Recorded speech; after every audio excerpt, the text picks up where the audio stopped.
Hello, good afternoon and welcome to the vlog for today, Monday the 13th of April. Hope everyone's good, had a nice weekend and having a nice busy successful day. Hopefully now we're in April after Easter and we can crack on for a few months of busy work. Not too much to report from the world of courier driving, but I'm going to touch on something. I'm on quite a few Facebook groups, I think probably we all are. I will sort of list them out one day just in case you're missing some, but one of the general consensus of all the groups is the cowboys in the industry and how do we get rid of them. And I think there's three things three things that sort of can make a difference. And first one is something like CX. Could they be tighter with the companies that run small fleets, and therefore we know, if you like, they're selling work to maybe drivers who don't have the correct insurance or might join up with the correct insurance but then very quickly change it to carrying their own goods or just normal third-party fire and theft insurance. Could they do more? I don't know. The actual job posters, shippers, couriers, you know, they obviously have got to make money, and we know they need to try and get the biggest margin they can, but they always take a chance because all of us, or I don't, but if you have your own customers, you know that there are other people out there who want to nick those customers from you, whether it be through service or price. And those shippers take a chance when they give their jobs to some of the cowboys. And because there's cowboys in every industry, it really doesn't matter. You could be an electrician and there's bad electricians, and there's bad plumbers, and you know, there's bad courier drivers. And the third thing, which is possibly where, and this will be unpopular, I think, enforcement. What I mean by that is we know there's not enough police and VOSA around to do regular spot checks. Are the vehicles in good nick? Are the drivers who they say they are on the insurance certificate? Are the vehicles fully insured? All of those things. We do see spot checks. I know cash and carries are a very, very popular place for VOSA and the police to do spot checks, because quite often the vans coming out of there are overloaded. But those guys that may be doing night runs, these parcels, they think they can probably get away with all sorts, and probably do get away with all sorts. And one thing that we don't have, and this has been spoken about for, well, many, many years, back in the 80s this was spoken about, and it was spoken about in the taxi industry as well, is the introduction of tachos. Now, if you are a UK driver, I think I've got this right, but if you are a UK driver and you're doing European, you currently only have to keep a log of what you're doing. And because anyone that writes down a log, that's quite easily falsified. But I believe from later this year, if you are going into Europe and you're a UK driver, you do need a tacho fitted. Now, as I say, this is very controversial. I am not anti tachos going in vans. Now, you would have to differentiate between drivers like us doing work for hire and reward against perhaps drivers that are an electrician and just need a van for carrying tools and parts around. There's no point them being on a tacho. They're never going to exceed the daily driving, etc, etc, etc. Now, obviously, if you did have a tacho, the first element is the cost. They're not cheap. They are, I believe, between £1,500 and £2,000 a vehicle for a truck. I guess that won't be much different to a van. And we have a new generation of tachos now. They're Smart Gen 2s. The first bunch of tachos, you put your card in, and if it was to be read, you take your card out, give it to the authorities, and they can read it.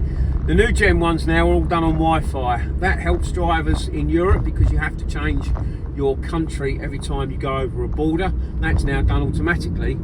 And because it's all done by Wi-Fi and it knows exactly where you are, VOSA and the police can also drive alongside you or behind you and plug into your tacho. Now, if we had tachos, we got some enforcement. There's the big issue, but also the fines were heavy as well for failing to adhere to driver's hours. That would clear out a lot of cowboys, especially if the fines were heavy. In Europe, if you drive a truck and you get stopped, and places like Germany, very good chance you will get stopped on a very, very regular basis. If you have an error, and you're entitled to have an error, you can have an error on a tacho, provided you do a printout at the end of the day and explain why you've made an error. Perhaps you've been stuck in an accident and you've not been able to get to a rest area and you've gone 5 minutes over your driving or period of work, etc. But if you do have errors on your tacho, you will get fined heavily on the spot. And if you can't pay it on the spot, they will take away your keys and your passport until you do arrange payment. Now, again, that might be not something we want to bring into this country. I don't know, but I wouldn't be adverse to it. I really wouldn't. I run legal. I'm sure pretty much 99% of you guys and girls that watch this also run legal. And if we can find a way of getting some of the cowboys out and getting rid of them, then personally I'm all for it, because eventually less drivers means the prices will rise a little bit. Yeah, it's a costly outlay, but sometimes you need to do that. But let me know what you think. As I say, I don't think it's going to be a very popular fault, but there we go. Perhaps we can talk about the details of tachos and the actual rules, if you're not aware, at another date. If you are interested in that, let me know and I'll do a quick summary of that. Right, on to today. Friday I left you, I was on my way to Chelmsford and I got that delivered, didn't get anything else, and made my way home, had a nice early finish. Nice relaxing weekend. Was looking on Friday for work for this morning. There wasn't a lot about, surprisingly. There was a job from Colchester to Cambridge for a long wheelbase, 69 miles, but it was a 45-day merchant, and I don't work for them, so I didn't even bother bidding. The only other thing came up was the same job, Colchester going to Stowmarket, long wheelbase, 27 miles. There's actually 4 shippers. It's always the same with this job, or the job from this customer. 4 different companies are advertising it.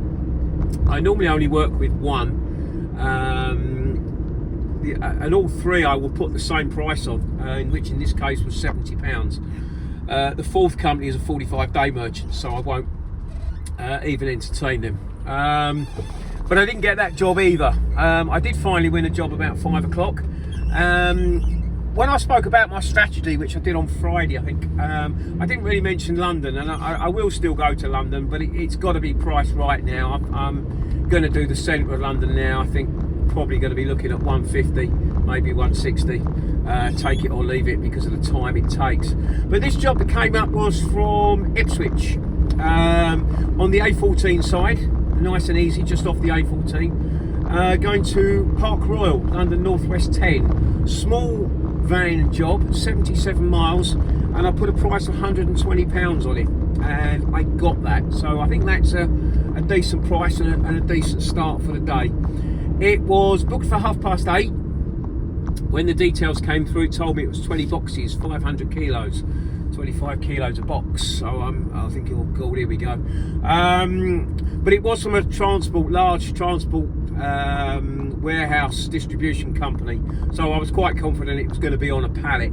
Decided to get there for 7:30, an hour early. I actually turned up at 7:35. The place is a new warehouse centre called Port One, and I've got a name, Hemisphere Freight was the company I was picking up from. It wasn't for them, it was for a courier. Yeah, and turned up, it's a gated place because there's customs bonding on site. But yeah, they said no problem. All 8 bays, loading bays they've got, were busy with trucks.